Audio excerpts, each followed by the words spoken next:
Yeah,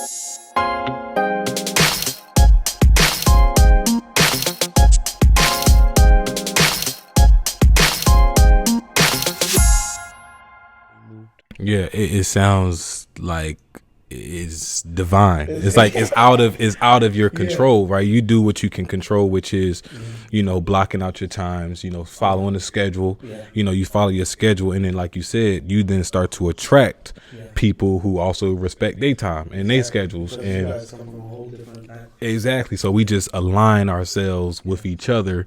And I mean, the word, it sounds like that is most important in that, because just how you said, we bring, an energy to you, you bring that same energy back to us, and it's called community, right? And that community is a big piece, and that's even part of this interview, fellowship, right? How would you say, like, not even just our community that we form, but just community support systems in general, how has that played a part into, the balance of all these passions and being able to implement them in your life? I mean, community is everything, whether if it's brotherhood, family, friends, or all of that combined together, or even like, you representing specific areas, city, state.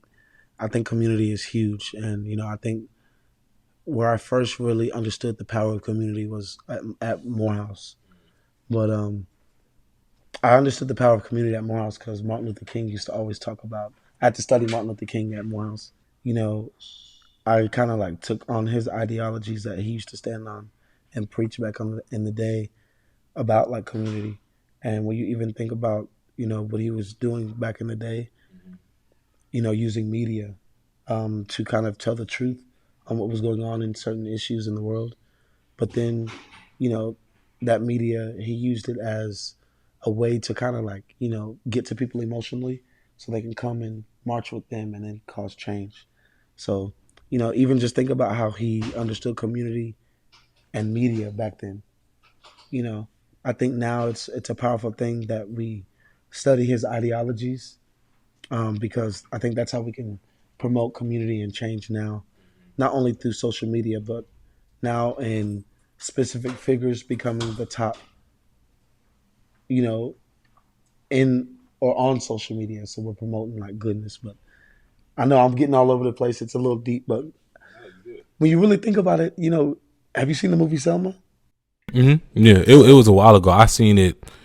Man, when did I ran for Mr. Cheney, and I actually did a bit from the movie Selma. Oh, yeah. So that was like back in like 2015, like 2014, 2015, 2015, 2016. There you go.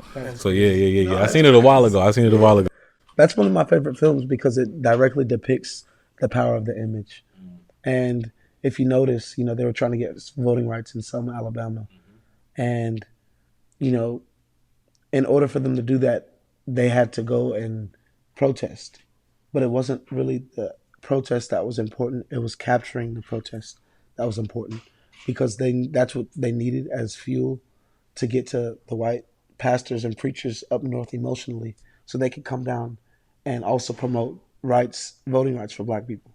So when you think about the negative things that happen like now today in society, school shootings, there's a lot of negative portrayals of people out there that are promoted all day and every day.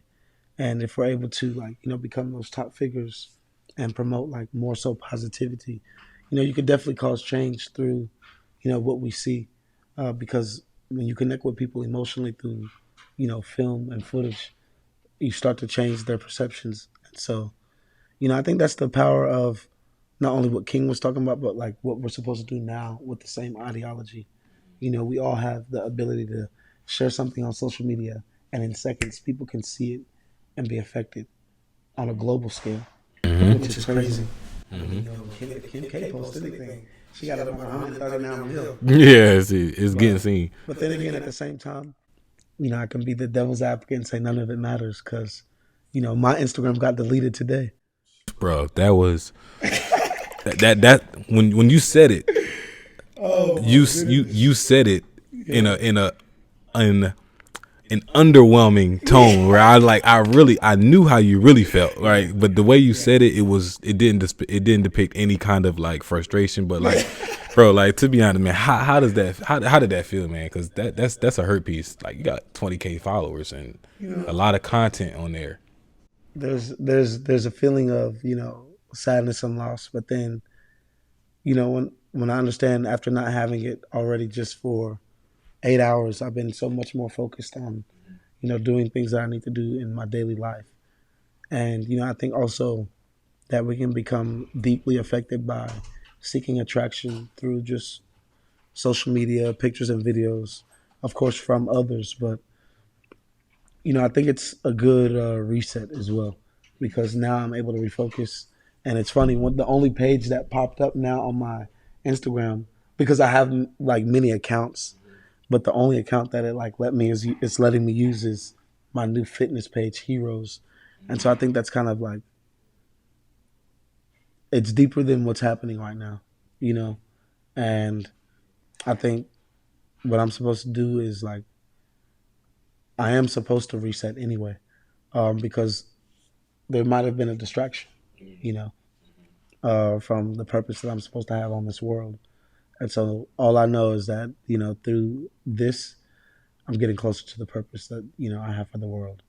And so it sucks, but at the same time, it's kind of like, I get to start over, Yeah, you know. start over, and you built that page once. You can Man, build it. yeah, You can build it a second time, probably yeah, even stronger than it was the stronger. first time. And I mean, this is. I think this is the reset is really a good test. And I had this conversation with one of my previous guests, who was a writer and author. Wow. She had to do a reset out of a tragedy that happened in her life, and these resets are really a good way for us to test our audience Yeah. and see like who really sticks, Wow. right? Because we got a couple ghost followers, people who really just follow just to kind of keep tabs on you, but don't really engage. But when you bring your page back, and you got those people who go jump and follow you, those the real that's the real Yeah, following. those are the following. And I mean, you got the other pages. Maybe the reset is for you to focus on heroes. Yeah. And shoot, man, I even wanted to bring up the fact that I just had another page called the AUC Cam, Yeah. and you talked about capturing positive images. Yeah. You guys use that as a platform to Yeah. capture the positivity in the I AUC, right? mean, I can't lie. Instagram is kind of what fueled me and my brother Justice. That's what fueled both of us to be very creative as we are today. As Instagram developed, we also did. But what it also allowed us to do was create an online community for everyone that was at Spelman, Morehouse, and Clark. Kind of like just connecting the students to one. We were always like outside and vibrant and, like in the crowd. So, when we got cameras in our hands, I think it was our junior year. Um, and we were taking pictures really of ourselves. Other people would hop in our photos, and we'd end up having crazy photos. We'd be like, "Dang, we got to put these somewhere." Like, so that's why we created the AUC cam because we didn't want the footage that we had captured to like just go away. We were like, "This has to go somewhere, just so like it can be kept."